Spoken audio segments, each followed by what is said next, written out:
wirklich wichtig erzählt. Denkst du wirklich, du bist richtig? Wirklich wichtig erzählt.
Wirklich wichtig sei. Denkst du wirklich, du es richtig? Wirklich wichtiger sei. Du denkst wirklich, du es richtig? Wirklich wichtiger sei. Denkst du wirklich? Welcome everybody, my name's Toya with Socialist Alternative, and tonight we're having a discussion on the Justice for George Floyd, the whole system is guilty. We have an important and exciting discussion on the uprising against police brutality. I want to encourage everyone to sign in tonight so we can stay in contact with you and you can know about all the events and the different online meetings that we're having across the country. There should be a URL in the event description below. If everyone could take a moment to share this event on your social media, Facebook, Twitter, Instagram, we want to get everybody that we can involved with this very important conversation. You could even start a watch party. Also in the comment section, let us know where you're watching from, and be sure to have your questions ready because there'll be an opportunity for you to ask the speakers questions. So let's get started. I don't want to waste any time. We have a great list of speakers tonight. Let's meet them. First, we're going to hear from Eric, who's a member of Socialist Alternative in Philadelphia. Eric. We're also going to hear from a New York City frontline worker, Eljeer. How's it going, Eljeer? After that, we'll hear from Ryan, who's the president of the ATU Local 1005 in Minneapolis. And we'll hear from Delisha, who's an American postal worker in Local 7019. Hey, Delisha. And we'll hear from Maddy, who's a member of UFCW 1189. Great. How's it going, Maddy? So let's get started. We're going to start with Eric, who, like I said, is a member of Socialist Alternative in Philly. But he right now is in Minneapolis and participating in the protests, writing articles. So Eric, please introduce the discussion for us tonight. Yes, and I apologize for my hoarse voice. I lost my voice in the protest, so please bear with me. And if you miss anything I said, please just say it in the chat. So I think the first thing that we have to start off this discussion is remembering that the United States is not operating in a bubble that we saw in 2019 all around the world. You name the country, there was probably millions of people in the streets in Sudan, France, Hong Kong, Chile, everywhere. We saw the working class rise up, and it was really a working class revolt against austerity and against capitalism. And now we're seeing that in the United States. We should not mistake that this is just about police violence, even though it is an epidemic, but it's about the living conditions that working people, particularly Black working people, have to face day in and day out with low wages, with high rents, and little to no health care. So I think the first thing that we also have to talk about is what are the methods and the demands that are needed to get there. So I think it's clear that the cops will not be arrested. The 4 cops that literally killed George Floyd would not have been arrested if the working class did not go into the streets and say justice for George Floyd. And the methods that in Minneapolis, we should remember the role of labor that will be talked about. That I'm probably going to pronounce it wrong. I'm bad at pronunciations. Amalgamated Transit Union Minneapolis said that we stand for Black lives, and they're not going to allow the police to use us to oppress these protests because we stand with working people. So I think that shows an example all around the world. But now we're in a situation and also one thing I want to say is that we stand really on the shoulders of the Black Lives Matter movement, particularly the young Black working people that got out into the streets. And now we're seeing really a multiracial working class movement. But now we're seeing the Democratic Party, and we should highlight the role of the Democratic Party. Now, to give the Republican Party in slack, the Republican Party is a racist party, it's a racist capitalist party. But many of these protests are happening in Democratic-controlled cities. There's a Democratic mayor. The city council is controlled by Democrats. The district attorney is a Democrat. The police chief is probably identified as a Democrat.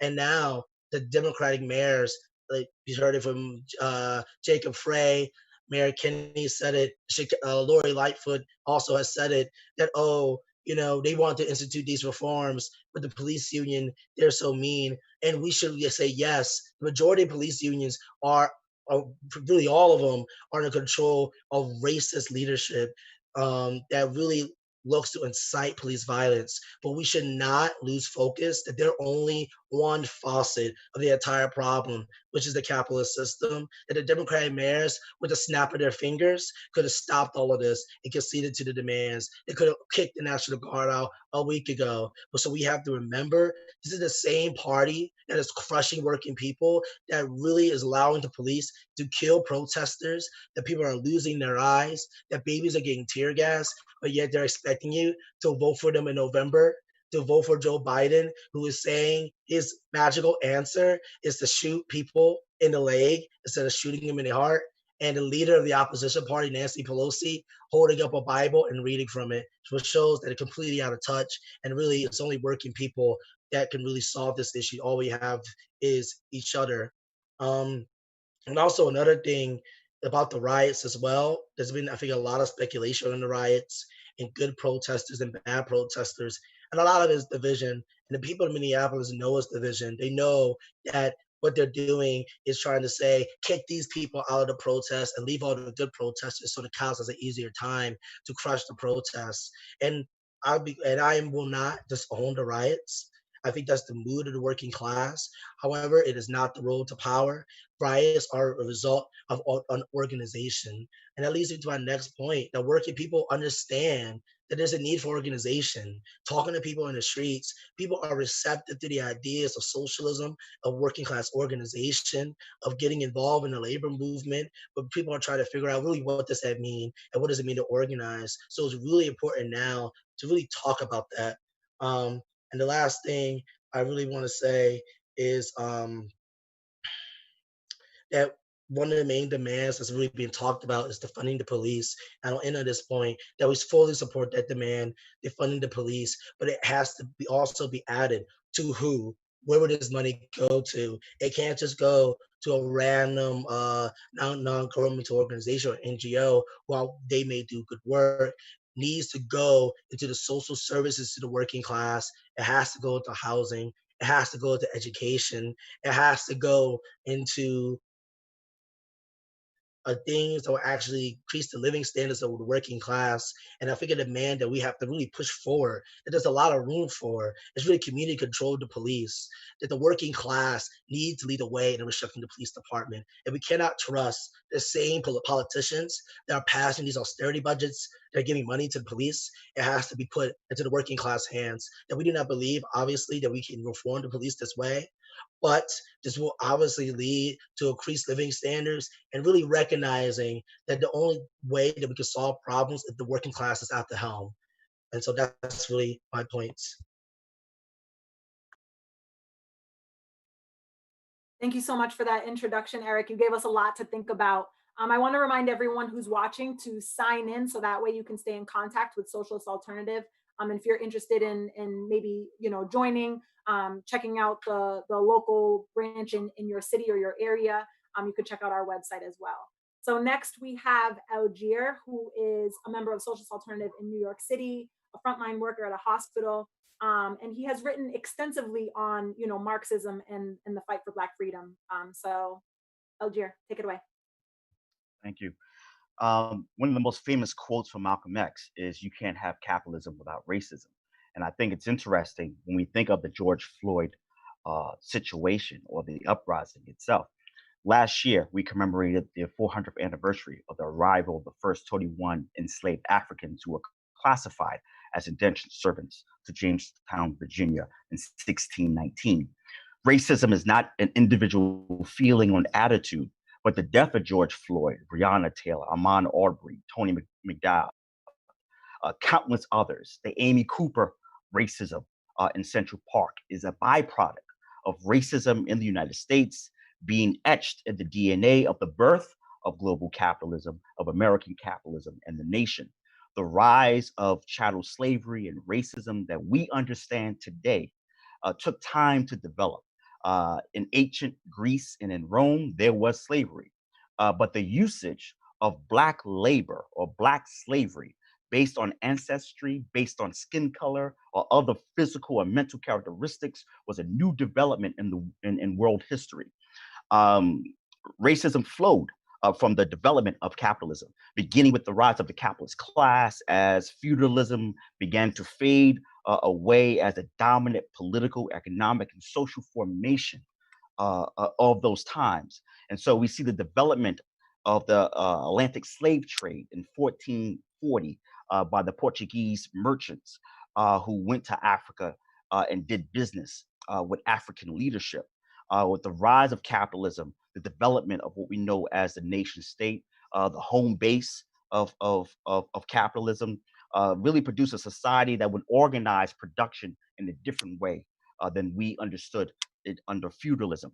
When we talk about slavery, first and foremost, we must highlight the understanding of first the slave master began to use the indigenous population first. And it was based on stolen land on one side, but also of genocide of the indigenous population. They used indentured servants from Ireland and England, and it was because of death from disease, unable to work the hard hours, that this new process began to look for more labor, right? So in 1510, the first Africans were brought to the so-called New World, to the island that is now Haiti in the Dominican Republic, to work in the new silver and gold mines, the tobacco and sugar plantations. And so there was this great need for more labor that was cheap, but also the best to fulfill the demands of the markets of Europe. And so in 1619, we have the arrival of the first Africans to the New World, to the 13 colonies. And so the development of what we understand as race, whiteness, the construction of slavery took some time to develop. And what happens in 1676, I think, is a crucial moment to understand the racism that we're dealing with today. You had a rebellion called Bacon's Rebellion, an open uprising against the aristocracy, against the landowners. It was made up of Black and white indentured servants, runaways, the landless, the free labor, small farmers united against the aristocracy, against the landowners. And they put the fear of God into the ruling establishment of that time. The rebellion, Bacon's Rebellion, was drowned in bloodshed.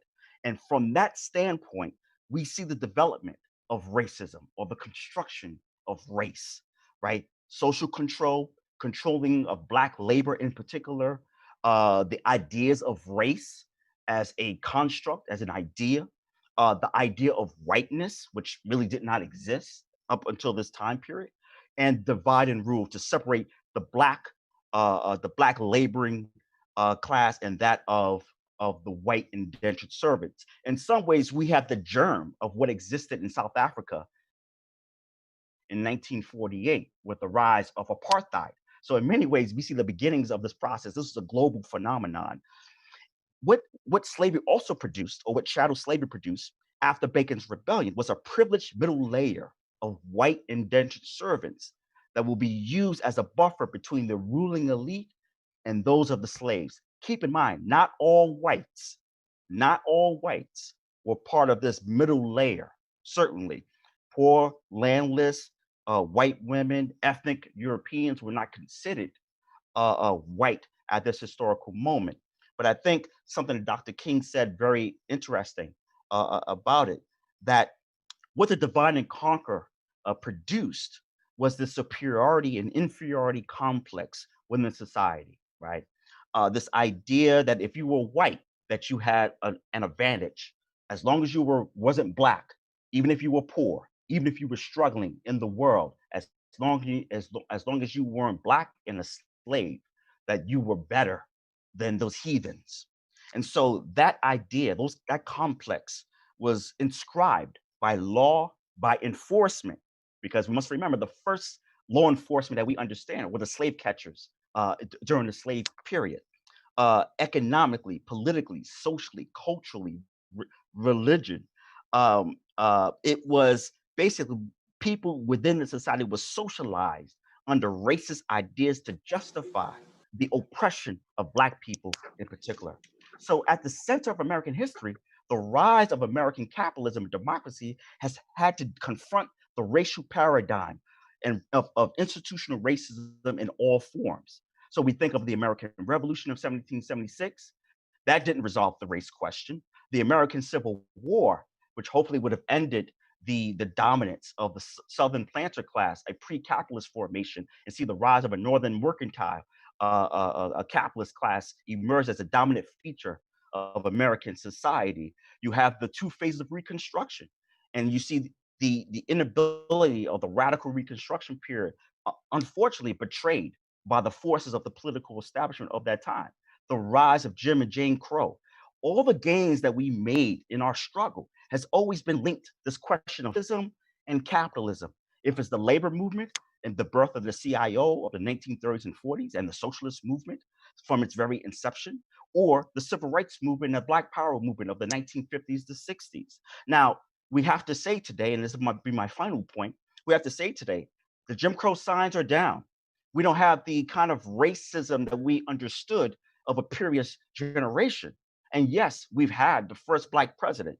And yes, we've had a number of Black faces in high places. But we have to also say that we have had the emergence of those Black faces in high places as a buffer between the conditions of the Black working class, the Black poor, and Black youth that uphold the political, economic, and social system of capitalism. Racism is part and parcel of the American psyche.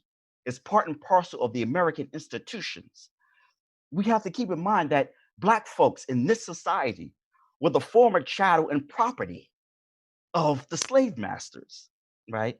We were described as a menace, dirty, vile, the wretches of the earth, be watched, controlled in a system based on capitalism that's based on profits for a tiny minority and the profits flowing from the unpaid labor of working people of all colors, nation, sexuality, and gender.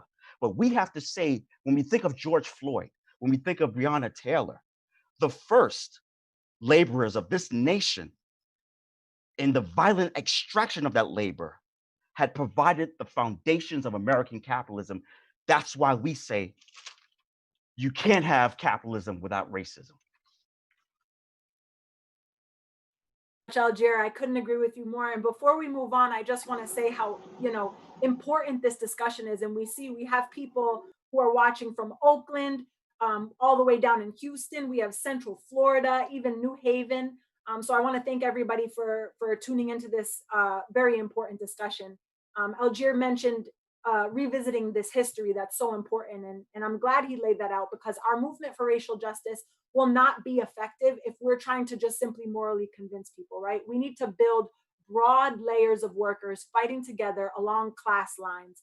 And our next speaker is going to talk about just that. We have who's the president of ABEW. I'm like Eric, I'm not going to try to say that either. Local 1005. And Ryan's union brothers and sisters set the stage for what it takes for the labor movement to support social struggles. So Ryan, take it away. Thank you. I got to be honest, it was our members who did it. We supported them in the office, though, because the importance of this issue and the importance of this moment. And so just basically briefly what had happened is I received a call late on, I think it was Tuesday night, from a member of ours who's actually a member of Socialist Alternative. And he was concerned about having to be forced to do for mass arrests. And historically, the union has worked out agreements with management over allowing members to refuse to do that. Usually it's over safety, but usually what I tried to do is create a volunteer list to try to, because I know it's going to do it. And so while I was trying to reach out to management and got no answer, I talked to Adam, who's our member, who was talking to me about doing a petition and aiming it towards the governor of Minnesota, because it's via the governor of Minnesota who would request.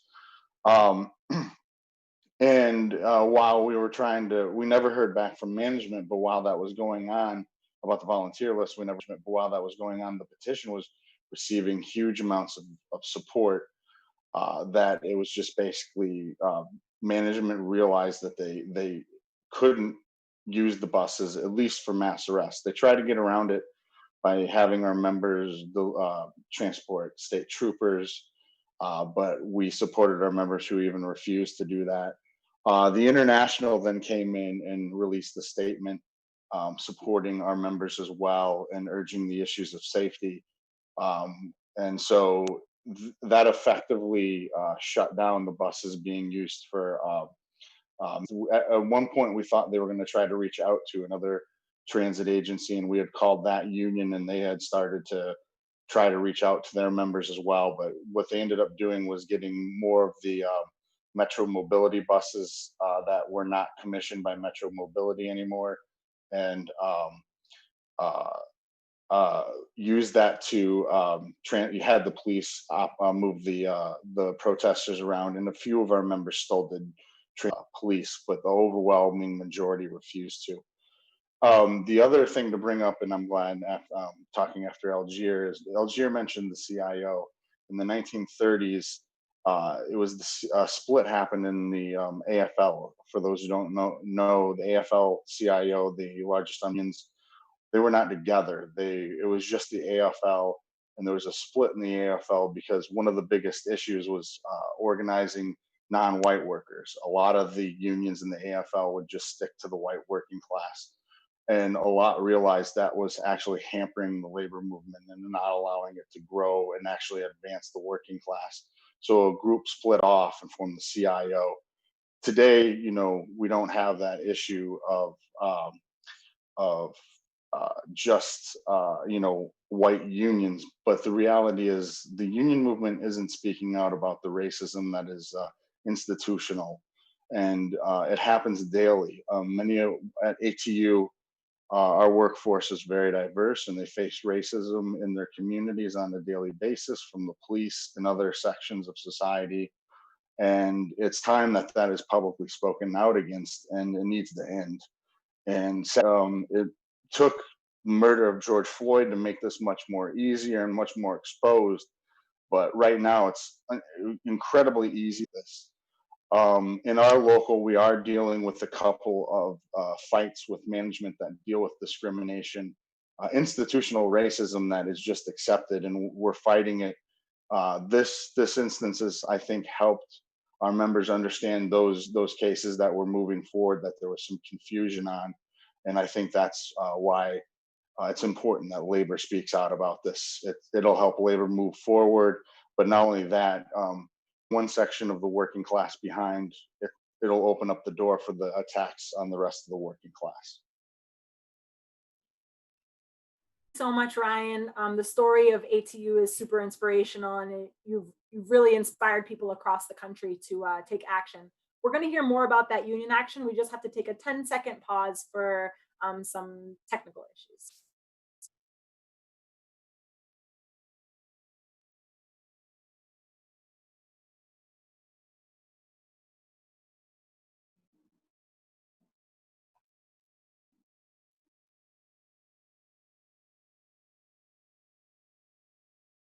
Thanks for that, everyone. So let's continue our discussion.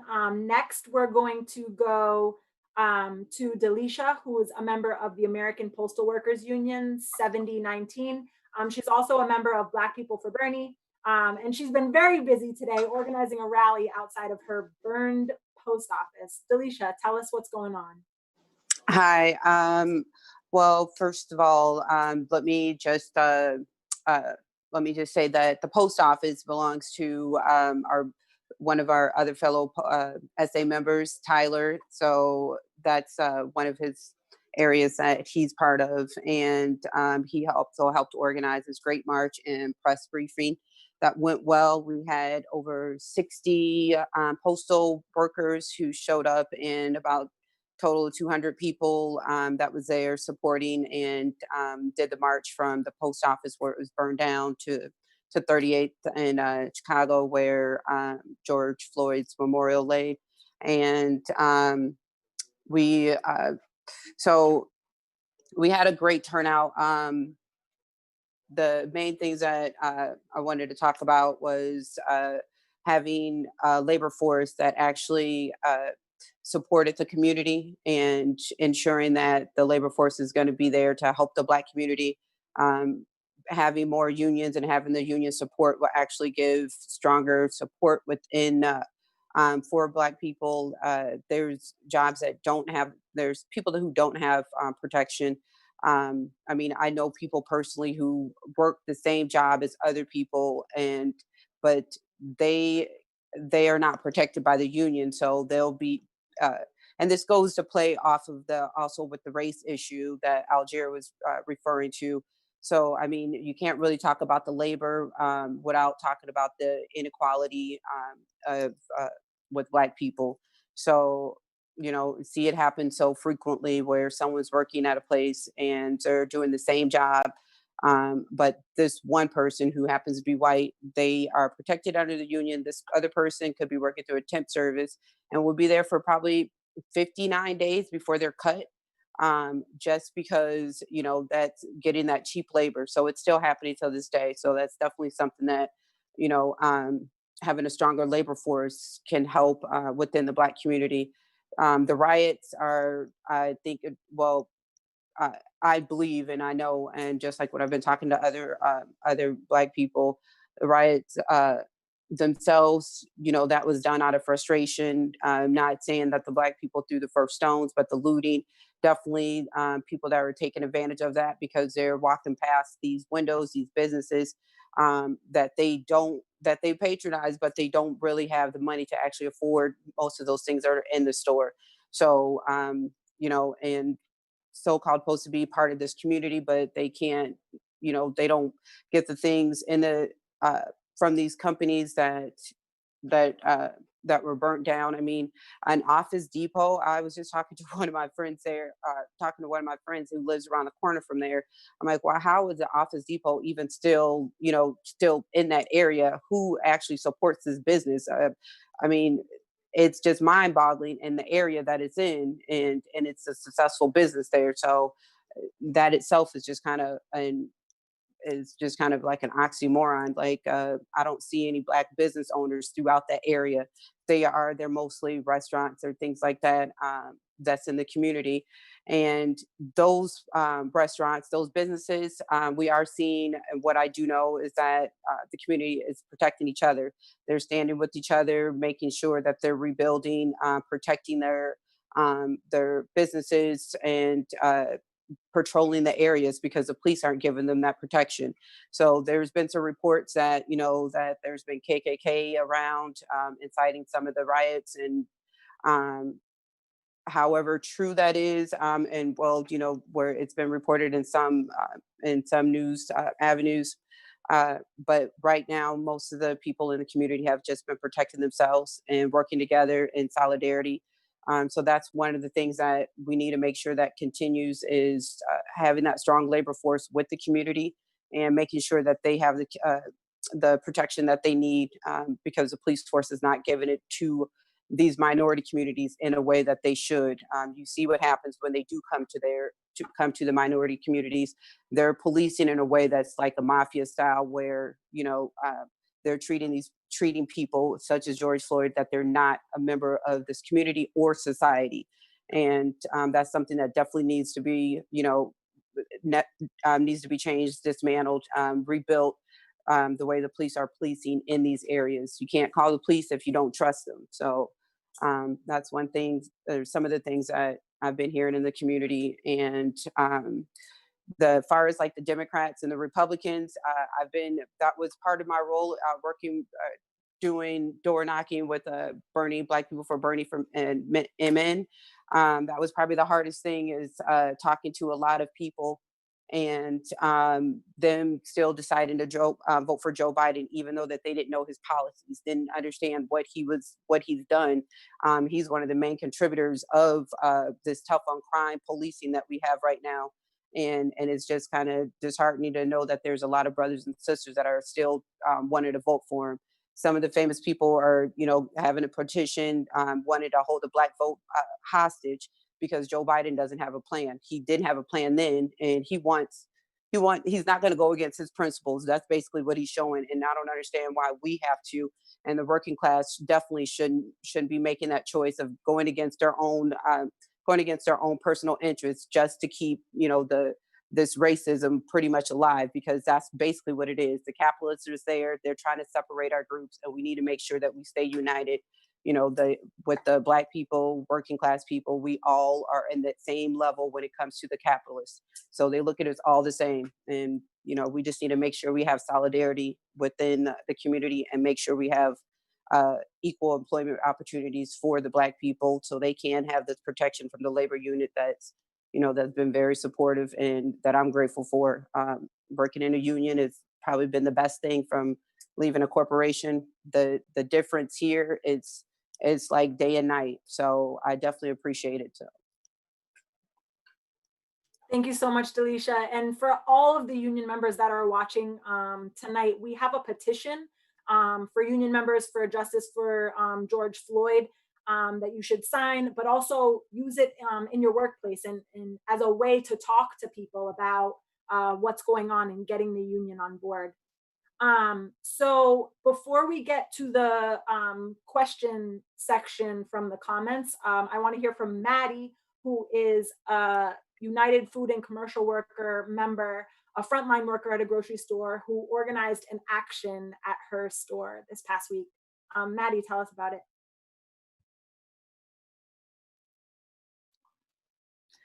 Yeah, thanks for having me so much. So yeah, as Toya said, I'm a grocery worker. I work at a grocery store in South Minneapolis, just a little ways down from my own place. But I guess to set the stage, as many of my fellow frontline essential workers know, COVID COVID set the stage, I guess, for this walkout. Myself and my coworkers, we spoke a lot about, we were concerned, right? And our bosses weren't giving us proper PPE. And so everyone was already on edge and kind of just concerned with the situation in the world and how our needs as workers and the needs of the broader community aren't being represented and put forward by our bosses. So that created a open and ripe field for discussion. So I was constantly talking to my workers, oh, did you hear about this new policy? How do you feel about the lack of requiring masks for customers, but we are required to wear masks? And so that got the conversation starting.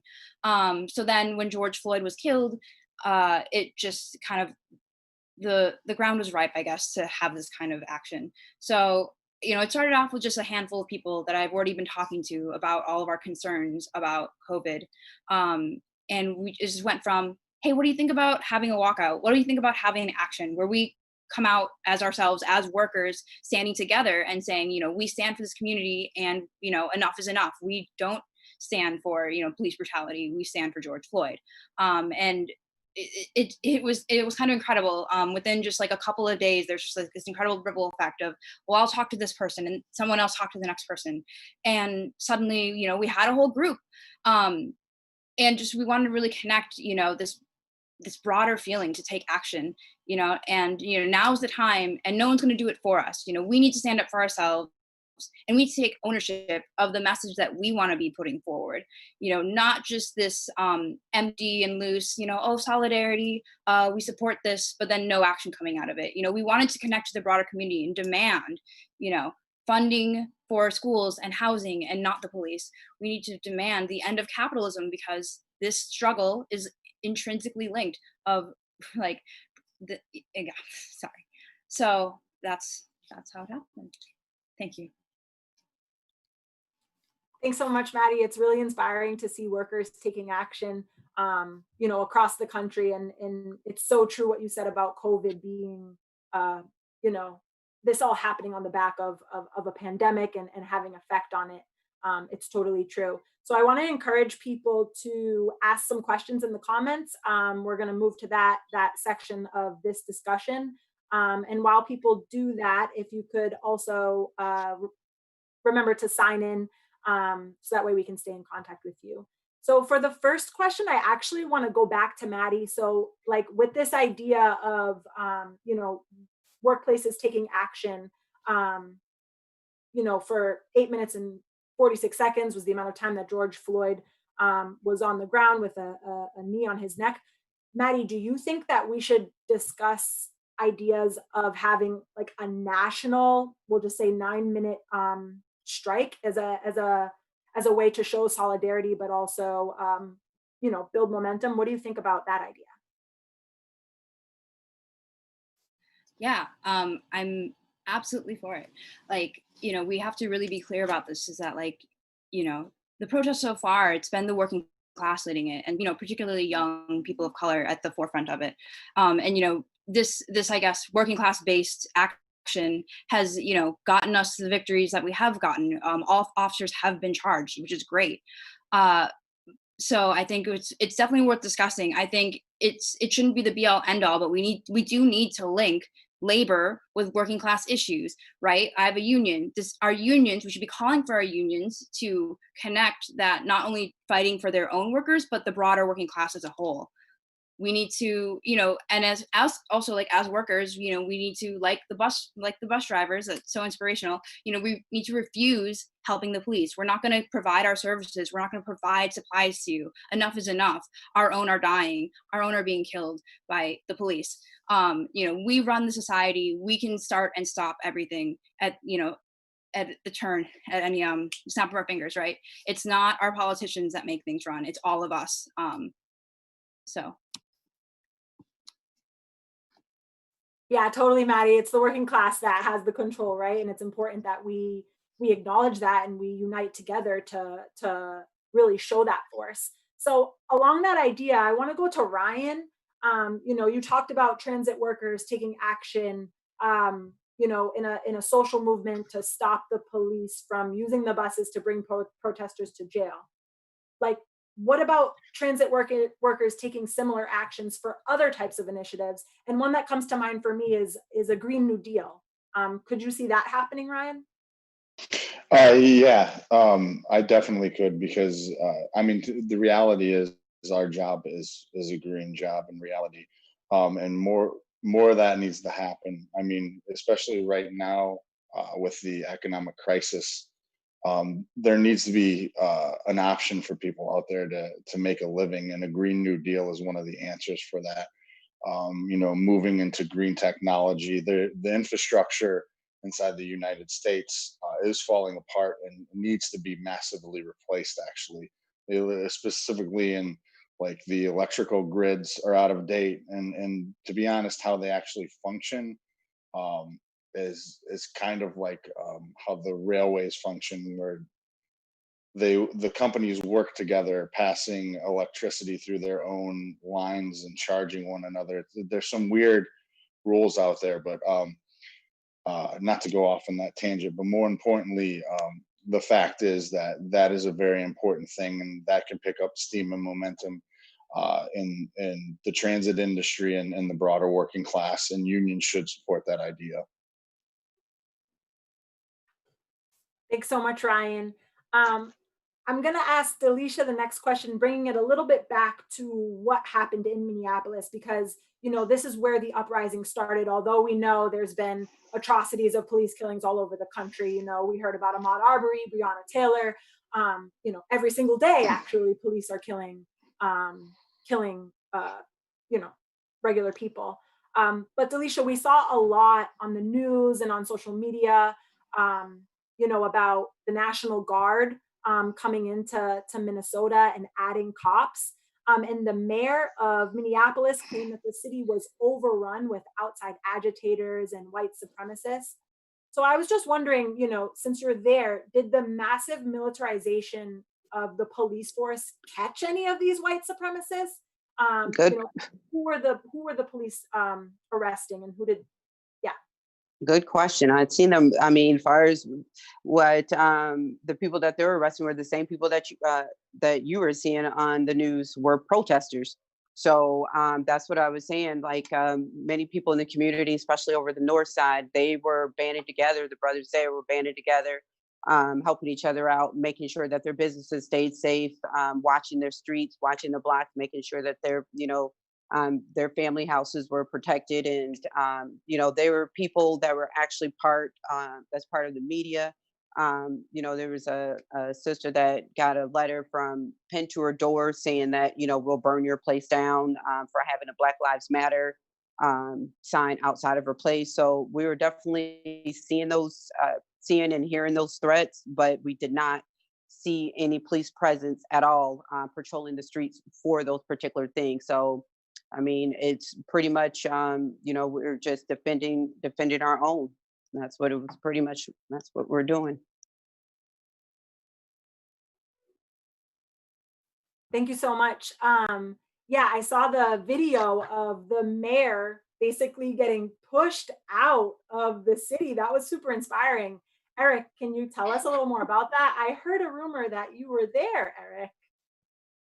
So yes, should keep in mind that 6,000, and this also explains the voice, 6,000 people were marching, and we just so happened to be in front of Jacob Frey's house. And he's out there kneeling with the protesters. The organizers of the protest called him to answer questions whether or not he's going to stand with working people, stand with Black working people, and defund the police.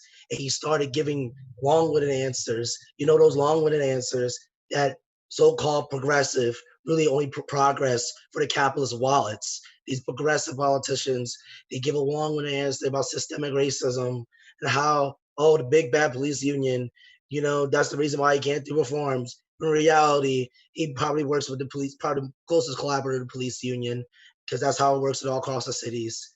But then, saying that, I had to respond because I didn't really have waste any time. It was really too hot out there. I was kind of sweating. I didn't really want to hear this nonsense. I said yes or no. And the chant started yes or no. And Jacob Frey, surprising really no one, said no, that he will not defund the police department. He will not dismantle the police department, and he will not really commit to anything. And so the people really responded with righteous anger. Here's a man that comes out to a protest calling for defunding the police, where really the blood of George Floyd, it's not just on the 4 police's hands, it's on every single city council member who a month ago voted for millions of dollars to go to the police budget, that he as a mayor, with a snap of his fingers, could have called the National Guard out, could have did a public policy, and this is the working class demands. But that's what happened. You saw the working class really had enough of the nonsense, that we're not going to allow pretty language to get to block our movement.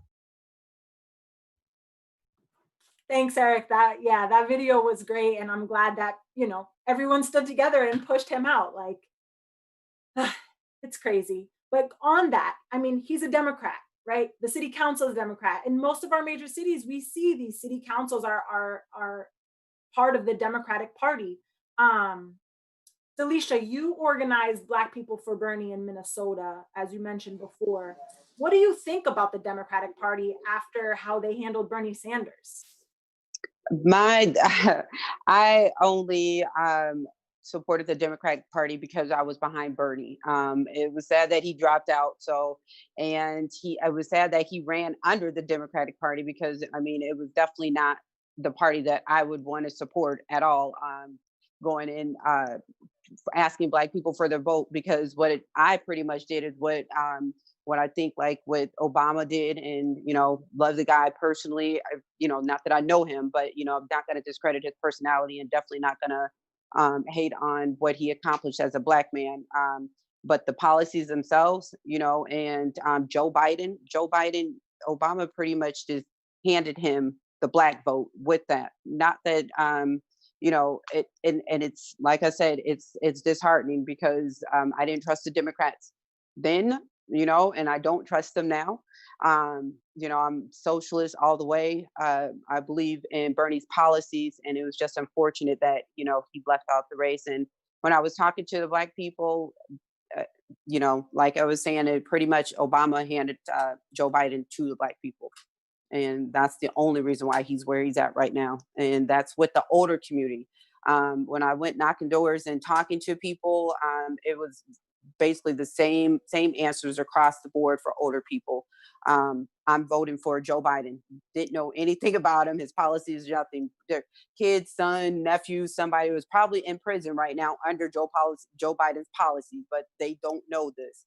I actually talked to one of the brothers and explained this to him. He thought I was lying, thought I was making it up. And that's just pretty much how it went. And it actually showed when the turnout, when Amy dropped out and Bernie still lost, because the people here in Minnesota, the Black people here in Minnesota, they didn't understand what a socialist is. Only thing they knew is that socialist is supposed to be something bad. I mean, let me tell you, if I tell Black people, well, this is what it means. It means dividing up, this person who has all of this, dividing it up with all of us. They were all aboard then. It's like, oh, somebody that's making way more than me, I can still get some things in life, even though I don't make as much. Yeah. But see, they don't understand what a socialist is and how it actually benefits them. Because these are the people that are actually suffering from all of the inequalities and all the things, that the resources, medical, the housing and healthcare. These are the people that are actually going to be benefiting from them. So, I was out there, practically pleading to them like they were my family member, wanting them to, look at the best option, another option. And like I said, it was just sad that, Bernie dropped out and I had to go door knocking, or I had to represent Bernie as a Democrat, because if we could have went out as a socialist, then maybe we would have had a better chance right now.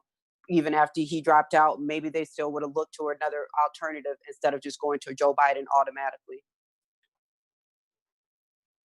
Thanks so much, Delisha. I want to get into the question of, what a socialist candidate would look like in a little bit. But first, I want to ask Eljeer. Trump's been even more outrageous than usual over these past few weeks, and even my best friend today on the phone asked me what she is supposed to do. She just feels so lost when it comes to November. And lots of people feel like they have to vote for Joe Biden. So what do we say to that?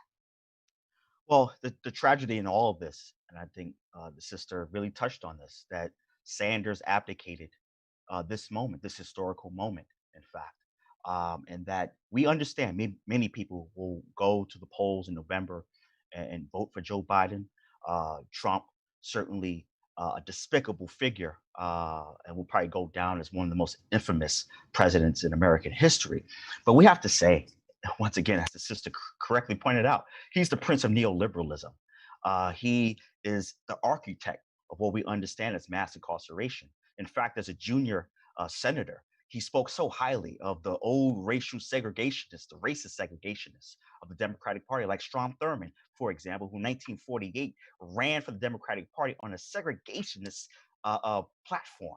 So we have to be clear what Biden represents concretely. And I think what we're pointing out, and this is hard, but we have to do this. We have to say no vote for Trump and no vote for Joe Biden.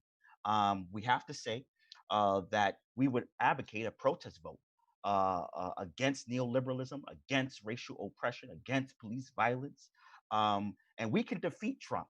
Unfortunately, the Democratic Party has been fooling around with this Ukraine question and this Russia question, while they did not go after him for his true crimes against the working class, against the labor movement, against the LGBTQIA movement. And so we could defeat Trump the way LBJ was defeated in 1968 through mass movements and mass struggle. We can defeat Trump the way Nixon was defeated in 1972, could have been impeached on the question of Watergate, but there were protests around the White House on a daily basis on the question of the Vietnam War. So Trump can be defeated. That will take a mass movement. That will take us building our movement in the capacity of building fighting organizations that fight on a day-to-day basis, that can lay the groundwork for a new political formation that represents the true and genuine interests of the working class, the poor, that will have the resemblance of Sanders' campaign, with also the resemblance of the Kshama Sawant, the work of Kshama Sawant in Seattle, Washington. Thanks so much, Eljeer. Yeah, I know a lot of people are asking that question about what to do in November, and I'm glad you were able to answer that. I want to bring us back a little bit, though, talking about the specific demands of the movement. we had a question, and I'm going to put it to Maddy, who, was successful in organizing her coworkers, but she is in a union shop. Maddy, what do you say to people? We have a question from someone who said, how can non-unionized workers fight to get our demands met? Yeah, absolutely. It all comes down to collective power. I mean, I think, whether you're in a union shop or not, it really comes down to all of us coming together in the same way that these mass protests, they're threatening our politicians and the police most. It's because, they can't get rid of all of us. If we all stand together in a united way and have consistent and clear demands, they can't stop. They can't stop you. It's kind of they can't arrest us all. It's like, well, they can't fire us all. And I think something to, it's like building that real camaraderie with your coworkers. You have to have communication and accountability, transparency, all of these things that our bosses don't have and aren't providing for us. We have to stand by each other to have really build that power with amongst each other. Thanks, Maddy. That's super important. And I want to go my next question to Ryan. This was one of the questions in the comment. It says, are there any best practices for talking to coworkers and calling on contracts and other labor unions to mobilize around demands to defund the police and invest that money in education and affordable housing?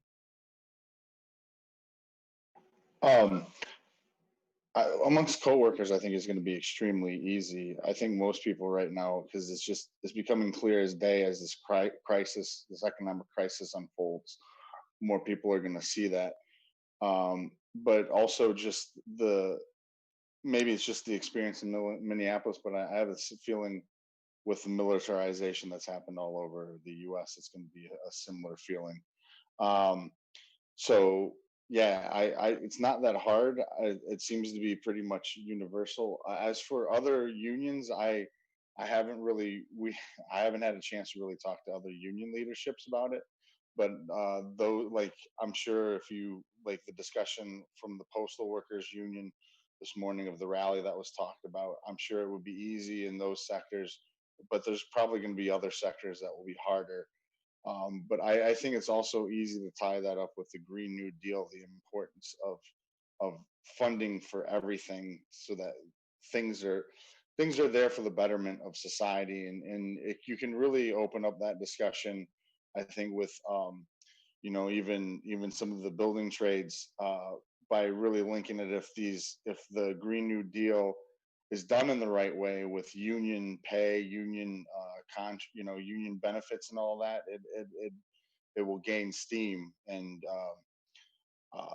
that's just my opinion. I know I didn't fully answer that on funding education, but right now I don't think that's too hard of a discussion right now with what people have seen on television.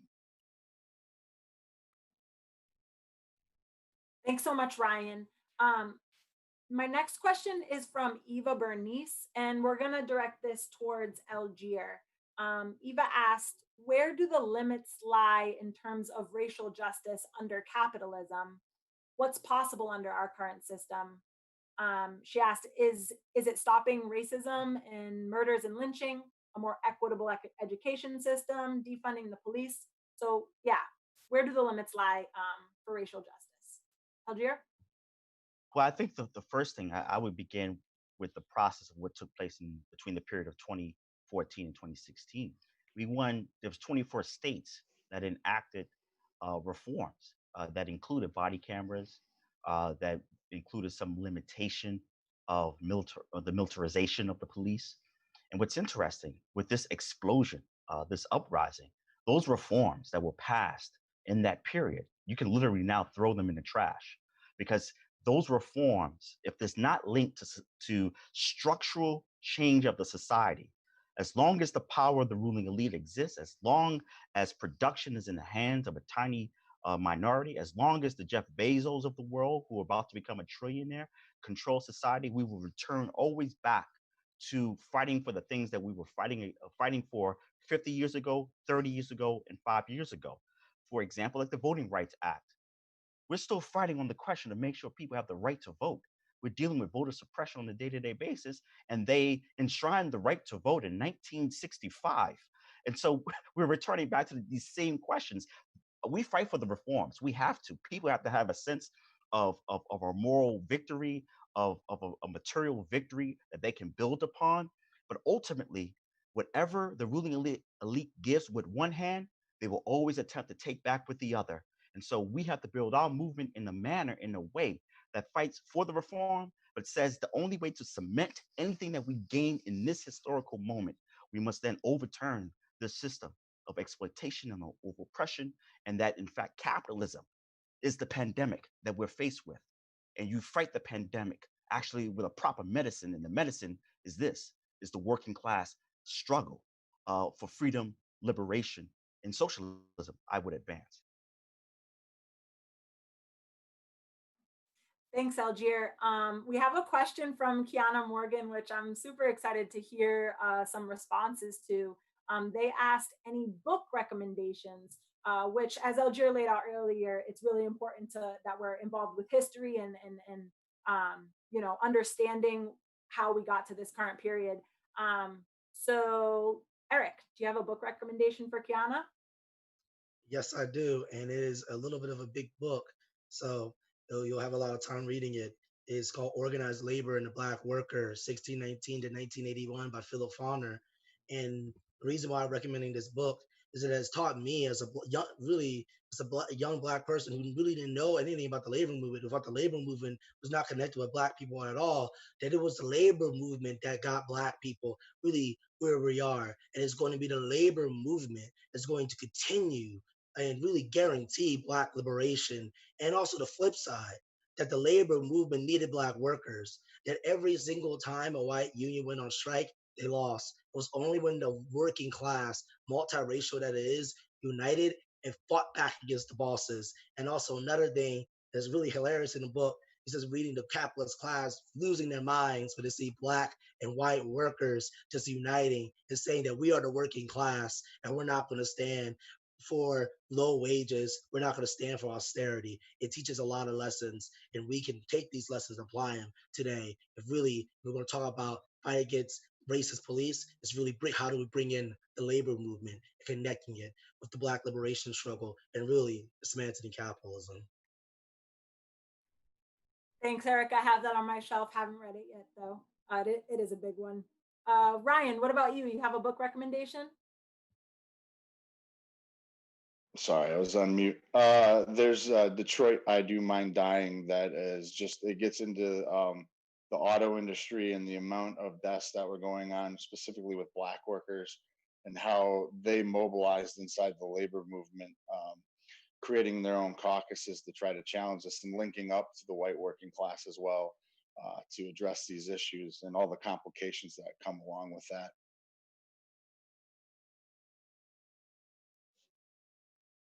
Thanks, Ryan. Eljeer, what about you? But those who know me know I love the books, and I have the books always in my possession at any time. So I have 4 books actually I would recommend. The first one, of course, since we're in a moment of rebellion and people are talking of revolution, Leon Trotsky's The History of the Russian Revolution, from a participant, not just an ally or someone on the sidelines, but an active play in the most historical moment of human history, and that's the construction of the first socialist society. The other book, particularly around these issues, I would recommend is Class Struggle and the Color Line, American Socialism and the Race Question, 1900 to 1930, Revolutionaries to Race Leaders, Black Power and the Making of African-American Politics, and the book, which to me is my holy grail, How Capitalism Underdeveloped Black America by Manning Marable. Those are the 4 books. I could go on actually another 30, but I'll stop there. Maddy, how about you? Yeah, I would say Teamster Rebellion by Farrell Dobbs. As a person who grew up here, I think it's a really important piece of history of Minneapolis, strikes and labor movement that just, it's never discussed. It's not part of the curriculum. And I think there's just some really great lessons of organizing. And that's, I think, exactly what people want to beat out of us as working classes, that, things happen eventually because people decide in their minds that things change. And the truth is, no, it's organizing. It's organizing and united action that get things done. Thanks so much for all your book recommendations. So I hope Kiana has a nice long list. She can do some ordering. I have one last question that I want to ask, and that's to Eric. You know, we talked a lot about capitalism being the problem and, you know, fighting for a better, more equal future. But can you talk about how being a member of a socialist organization is a key aspect in fighting for Black liberation? Yes, absolutely. And I think it's absolutely necessary. And I think it's two things. One, keeping yourself grounded, especially in tumultuous times like this. And another thing, realizing the power of the working class. So one of the examples I want to talk about is that with all the rebellions, people are talking about the need for organization. And a lot of the times, the capitalist class use that and put confusion out there and sometimes give us concessions, but really hiding what they're really doing. The Minneapolis City Council said that they're going to disband the police department. That wouldn't have happened if the working class stayed at home. It was a result of working class revolt.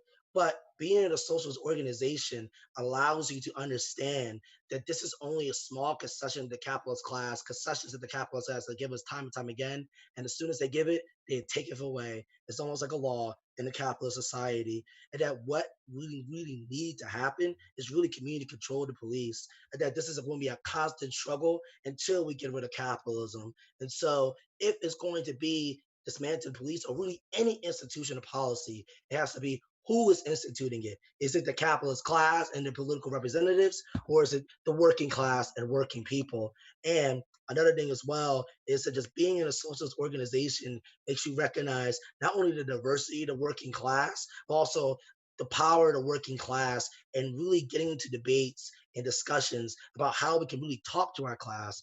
Because being in a socialist organization, you're not outside of the working class. It's not like you put your socialist organization hat on when you're in your meeting and then you take it off when you go to work. It is really the politicization, the maturization of the working class, and that you are a worker. And that the purpose of the Revolutionary Party is connecting with working people to tell them that we're in a struggle, a class struggle, that millions of people, not in the United States, but around the world, are recognizing that we need a party, a revolutionary party, a socialist party that says that we unequivocally, unabashedly fight for the working class, and that we recognize our enemies. It's not just the individual capitalists of capitalism, and that we will join the organization to really discuss how to bring that world forward and fight for our class. So it's very important to join a socialist organization, or you'll be lost a lot of the time.